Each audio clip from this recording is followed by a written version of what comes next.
Bella knew the signs of stress, the tight feeling across her chest, her pulse racing so fast she could feel it in her neck, and this morning there was something new, a tick by her eye. On the other end of the phone, Sharon, at Flair for Living TV, seemed to take too much pleasure in saying, "I'm afraid Yvonne's in a meeting at the moment, Bella, but I'll just go and check." Then came the added insult of having to listen to a mix of James Bond themes for 5 long minutes before the receptionist returned. This time, her voice was full of fake regret. "Shame. You've just missed her, Bella. Try again tomorrow, perhaps." "I certainly will, Sharon." Bella forced a smile into her voice, but had to keep the phone under her ear. She had no spare hands to end the call, what with holding her umbrella, the phone, her newspaper, and her small handbag. She thought she could hear Sharon chuckling as she fumbled to disconnect. Cow. Bella shook the rain off her umbrella. She had been phoning her old boss Yvonne daily for the last 6 months. If she couldn't get her old job back, she might at least be annoying.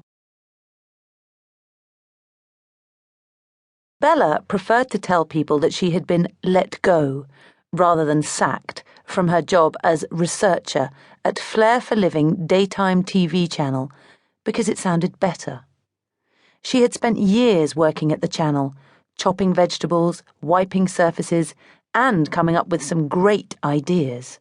One had been called When Vicars Attack, which was turned down, as was the one called How Clean Is Your Nostril Hair, as well as Ready Steady Cheese. In fact, they'd all been rejected almost immediately. But Bella was not put off. At the back of her mind was the dream that one day she would be invited to present her own show. She just needed to come up with the right idea, one that was more food-focused.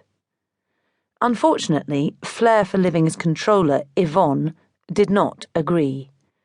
On the day of her sacking, Bella had presented her brilliant proposal of a new pilot idea.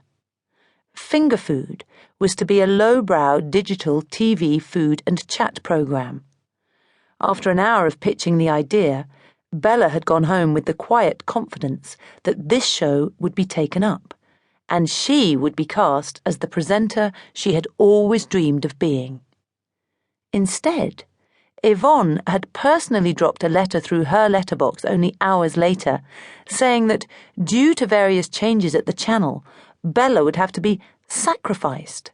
While they valued her ability to develop ideas and respected her talent as a stand-in presenter with a particular skill for table displays, they'd have to let her go. Yvonne added she was so sorry to say goodbye to Bella, especially as they went back. They'd been at Guides together a long time ago. Bella knew that of course Yvonne wasn't sorry at all. In fact, she sounded pleased to have finally got rid of her. Ever since then, Bella had been trying to make sense of her life as an unemployed person, and had even bought a self-help book called Making Sense of Being Sacked.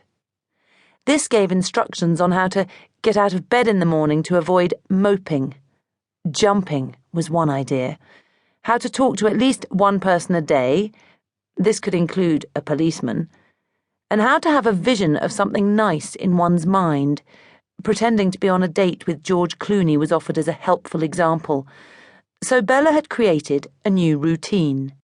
She would leave the house at 8:30 a.m., walk to the newsagent to buy a newspaper, and then walk to the local cake shop. The cake shop visit she did every day except Sundays, because that was the owner's late start. She didn't buy women's magazines to read because the recipes made her upset and irritable. They weren't up to her high standards. Bella loved food. She loved arranging it, talking about it, eating it, and making table displays to show it off. This was her passion, and when she had no outlets for it, she was lost and hungry. Still